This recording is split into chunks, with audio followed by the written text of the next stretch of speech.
Well, good morning, everybody. Welcome back to the shop. It rained a lot this week, so you're going to see a lot of filming. Just it's going to be time lapse. I can't really record any audio when it's raining. This metal roof is just really, really loud. You may even see me wearing earmuffs out here working, so it's deafening. It really, really is. We've got to get some insulation in here, but I'll kind of give you a recap now what we went over or what I did, and then I'll show you the time lapse of what all was involved. Couple things, you know, as restoring anything, it's hard to find parts sometimes, and the less produced vehicle you're working on, the less parts that are out there, and that's just the way it is. That's why Tri-Z guys and the Ducati 3 guys, it's awful for them to try to find parts because there's so few of those machines made. As for the Honda, today we're working on the 84 250R. This particular version or model was made for 2 years, and it was made for 83 and 84. And so some of those parts are only made for 2 years. And so that's kind of where we found ourselves. And I kind of wanted to show you some workarounds and some things that I ended up having to do.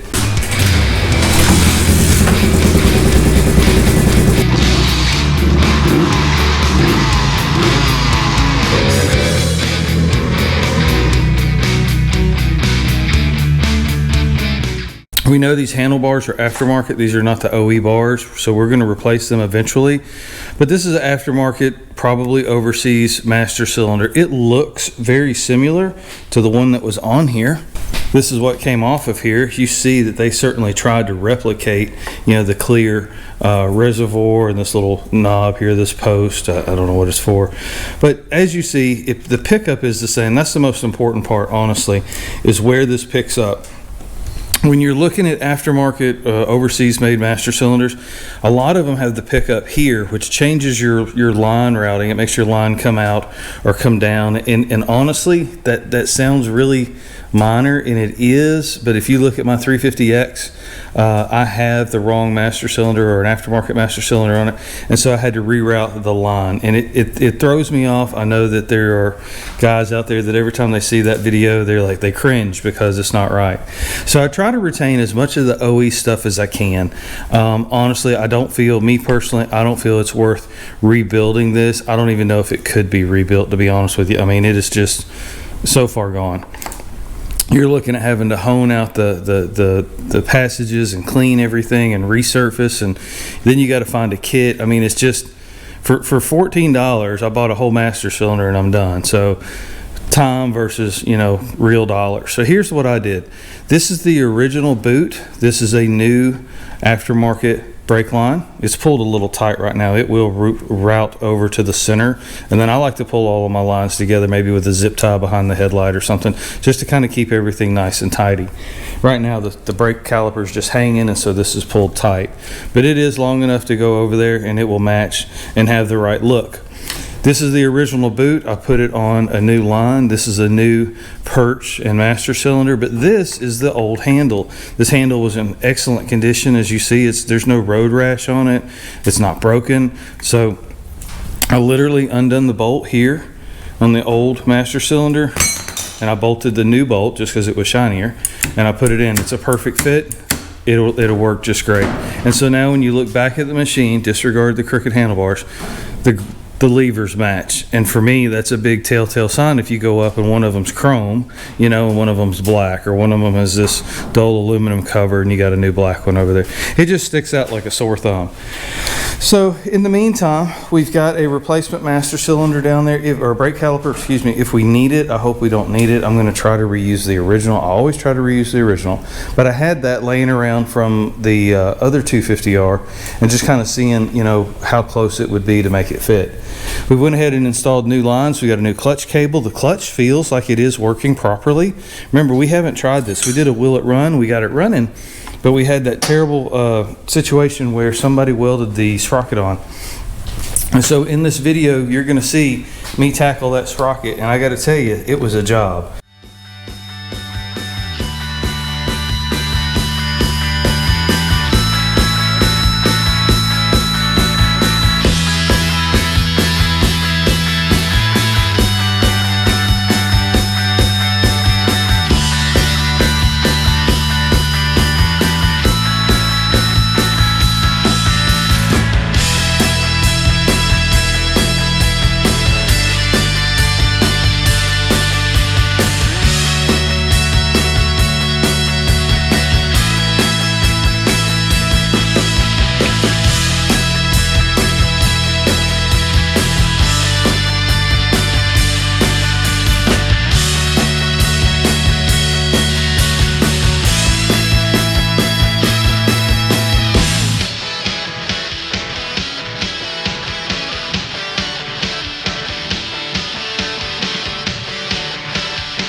All right, so 17 millimeter is the axle bolt, or is the wrench size you need.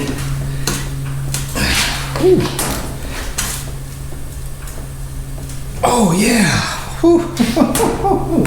That's on there. Okay, I like PB Blaster. Put a little PB Blaster on the axle side where it actually threads into the fork. You could put some up in here, but I doubt it's really gonna do a whole lot. Leverage. Don't try this at home, kids. I am YouTube certified. Second year on YouTube, you get YouTube certified. There we go. All right, that's good. It's still pretty stiff, but it's coming out. And basically it's just a long bolt. That's all it is to it.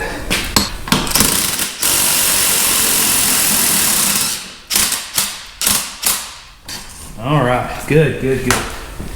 This cap does come off. This one is just stuck. So we'll just work with what we have. We've got to pull this side brake rotor and caliper.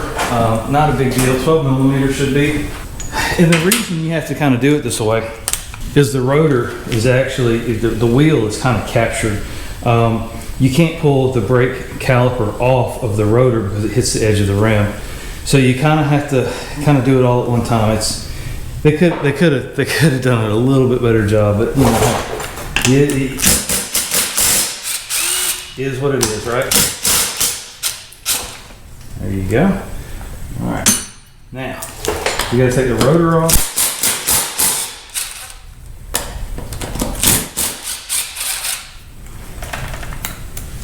And this is why you don't take those other 4 bolts off the other side all the way, because that's actually what's holding the axle over there. I really don't want this to fall out because this rim is so nice. You're going to see it when I get it cleaned up, how nice this front wheel is. I don't know how it got so nice and the rest of the bike got so bad. So this is kind of one of those jobs. You just kind of have to commit to it. I'm going to pull the rotor off, set it out to the side, okay? And then I'm going to just very gingerly try to lower the wheel down. The axle. Kind of at the same time.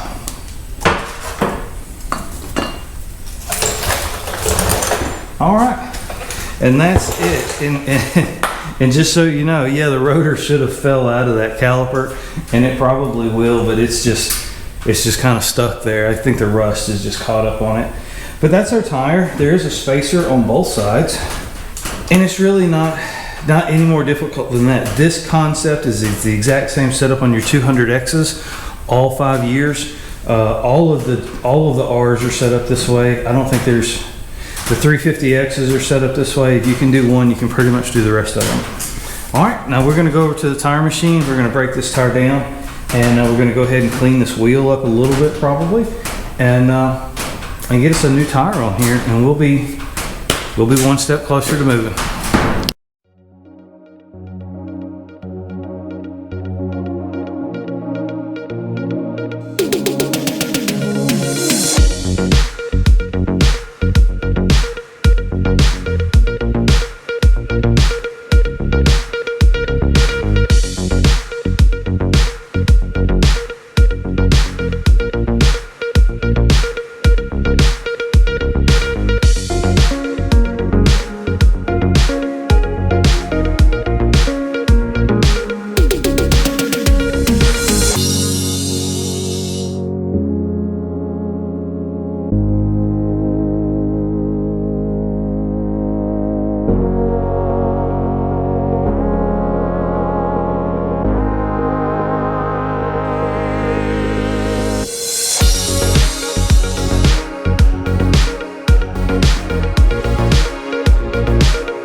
That didn't go too well. That tire's got a bad hump in it. I guess where it's been banded for too long or taped up. So here's another trick. I know. Starter fluid, carburetor fluid, gasoline. Yeah, I know. Done it all. Don't like doing none of it. It's just one of those things. Yeah, if we have to, we have to, but I don't think we will. So here's plan C, I think. when you get your tires, put them out in the sun. Even on a cool day like today, you can feel the sun and the temperature, and that black tire is gonna catch a lot of that. Leave your tires in the sun, you know, hours before you're gonna mount them. I should have, I know better, I didn't. Even with a tire machine, they can be problematic. So I'm not gonna let that get me down. We'll get it on.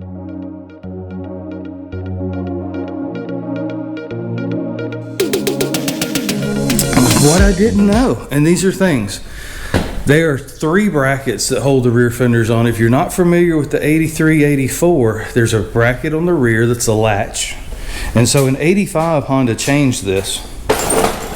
The actual latch mechanism on the 85, 86 is part of this rear tail area, and you have a lever that you bring over, and then you just have this hook. This actually is just on the fender, and it indexes, and the latch mechanism is part of the machine. But in 83, 84, they didn't do it that way. They did it backwards. The latch mechanism is actually part of the fender. It comes down and intersects with this little tab here, and that's what locks the fender on. So not having fenders when you buy an 83, 84 is a lot different than not buying an 85, 86 that doesn't have fenders. So we were missing a bracket here to hold down the rear of the fender. That's the actual latch mechanism. We've got that in the mail. We actually may have that over there. I just got a pile of stuff that came in this week. And I also have, there's 2 brackets here. There's a bracket that bolts on underneath the tank that creates a nose or a pickup point. And then there's another bracket that comes in that intersects with that bracket, so your seat can come on and off real easy. But those are 2 separate brackets right there that hold the fender on. So again, missing both of those. So it was a discovery. And so how do you know when you're missing parts like that? Because I didn't know. Every machine I'd ever worked with, the bracket was made into the frame. A 200X is that way. The 86 250R is that way. Anything that had lift-off fenders, my experience thus far, the brackets were part of the chassis. So a good way to find out what you have and what you don't have is go to partzilla.com or RockyMountainATV.com. They have the schematics, and you can literally just go find your vehicle, year, make, model, and click on it, go to the seat in this situation, and there will be an exploded view of all the parts that make up the seat assembly, and you can sit there and go, oh, I'm missing that and that and that, and then that gives you, that just lets you, tells you exactly what you need, and it tells you the part number. And then what I like to do is I take those part numbers, if they're unavailable at Partzilla, I'll take them to eBay or Amazon or something like that, and a lot of sellers will actually reference that part number when selling that part, even if it's used. They won't just put, you know, 3-wheeler bracket. They'll put that part number, seat bracket, you know, fender side, or, you know, frame side. So that's exactly what I did, and so that started the search. And so I reached out to the 3-wheeler community, Honda hoarders, Honda ATC collectors, and I said, hey guys, has anybody got any parts for 83, 84, 250R? And I had several people reach out to me that had parts, but not necessarily what I was looking for. But I did end up meeting 2 guys, and they definitely had what I needed, and so the parts are on the way for those. Probably by the time I order fenders, we'll put those brackets on it and we'll be able to ride it. I will ride it without fenders, just putt around the yard, just to feel it move and see what else we might be missing. But that's what I got done this week. Learned a lot, got a lot of parts ordered. That's all part of it. When you're out buying stuff, before you leave the seller's house, ask them, say, hey, do you got any extra parts for this machine, or do you have any other 3-wheelers laying around? You would be surprised. It seems that there's just a common story that most 3-wheelers, they're like deer. Where you find one, you find 2 or 3. And it seems like that, I guess back in the day when these were really, really cheap, guys would buy one, they'd need parts, they'd buy another one for parts, or or for what have you, or they bought two so the two kids could ride, or the kid and the parent could ride or something, but they ended up with multiples of these, and when they died, they just pushed them to the corner and they still have them. And so always ask before you leave. I don't care if you're just buying a wheel from a guy. When you get there, go, hey, you got any more wheels? You got any other three-wheeler parts? You'd be surprised.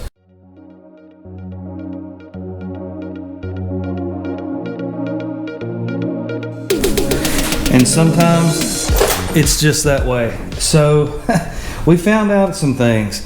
Again, just like I recommended y'all, I went to Partzilla, and I couldn't get the brake caliper where I wanted it to be, and I couldn't figure out why. And you know, I had all the right parts and it just wasn't going together. And so I decided, let's go back to the book. Let's go look at the schematic. And here's what we found out. What we found out, if you look back earlier in the video, the brake stay was like that. And if you go look at the diagram, the brake stay should have been like that. Huge difference. This was so rusted in here and corroded that as I spun this, I was tightening and loosening the chain. And I could not get this free of the carrier. And so all I could think of at that point, all I could do is, well, let's remove the outer circlip, pull it off. We'll take the stay, we've got to take it off anyway, spin it around, and we'll put it back on. Well, even with the circlip off, I could not get this free. And so I had to get a little heavy-handed with it, and I hate doing that, but I did. And in the process of being heavy-handed with it, I broke something, and that sucks. And what I broke was the actual carrier, which scared me at first. I thought I broke the swing arm. But right where the carrier necks down to hold the circlip, it's shattered. Now, I'm going to say I wasn't probably heavy-handed enough to break that, maybe just fatigue and age, and that stay was rusted on there. You see the amount of rust that's all the way around it. Was so bad that it, you know, that had a lot to do with it, but I'll own it. I broke it. So we're going to end up getting a new carrier for this, and new bearings ain't going to fix it. This is actually what holds that circlip on, and there would be no way to tighten the axle now because I've broken that. So, you know, it's on me. So we're not going to be riding this week, y'all. We're going to have new rear axle bearings. These weren't bad. There was a little play in them, but they weren't terrible. But it's nice to know going forward that they're going to be new and they're going to be right. So I think that's where we're going to call it this week, fellas. It's getting there. You know, it's one step forward, sometimes one step back. But we got a lot of parts in. We've got them almost all installed. I can go ahead and set up, you know, start setting up the brakes and getting that ready. You saw the master cylinder, and yes, I will be putting some hose clamps on that hose, but I wanted to go ahead and heat it up and get the right shape that I wanted. But that is a direct fit. Y'all saw there was no drilling, there was no forcing that. That master cylinder is a direct fit. It is not a Honda part, but it is an aftermarket master cylinder. Look down in the description and we will put a link to that. I think I found that on eBay. So check that out. That's a nice one. I met a guy, he goes by JJ, and he actually restores these or refurbishes these. 83, 84s is his specialty. And so he turned me on to that particular master cylinder, and I'm grateful and thankful that he did. And he's also the gentleman that hooked me up with the brake stay, or excuse me, the brake bracket and the strut. So appreciate that. And so we're going to call it a day. It's a beautiful day. I'm probably going to get out and do something today. I want to move the tractor into that bay, so we're going to probably do some shop work. And but for right now, we're going to have to call it a day on this, so I can get this video out to you. You know, it's just that way sometimes. It's not just going to all fall together. And so with these particular, you know, era of machines, unfortunately, people stripped a lot of parts off of them. People's done a lot of really poor work.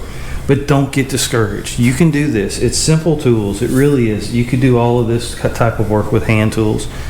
Aside from a few gauges for specialty type work, it's really not that difficult. So I encourage you to get out, find a project, get something. Spring's coming, y'all. Build something now that you can ride in the spring. It doesn't have to be a three-wheeler. It could be whatever you want it to be, whatever you want. I think next week's video, we're going to talk about bucket list. I've got a bucket list I'm putting together, and that's what I want to do this year. And so we'll talk about that. What's on your bucket list? I've got one. I'm going to share it with you. And I've got a lot of machines that are on that list already, but there are a few that I do not have. And so we'll go over that, and we'll talk about bucket lists and things.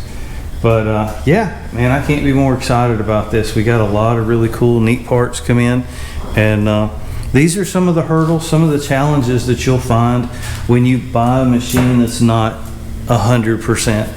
And honestly, I overlooked the brake caliper not being here. When I bought this machine, I didn't even look at it. I was so focused on wiring and engine and things of that nature. Yeah, the flat tires, that catch your eye, but I don't even pay attention to that. But I did not even notice this was missing a caliper. And because I've never built an 84 before, I didn't know that the caliper requires an intermediate bracket. I didn't know that it required a strut to keep that, I should have known, but I didn't. So I didn't do my homework, and that's bad on me. But it's all part of it, it's just part of the process. So let me get off of this thing. We'll go order a carrier and bearings, and we'll be back in business real quick.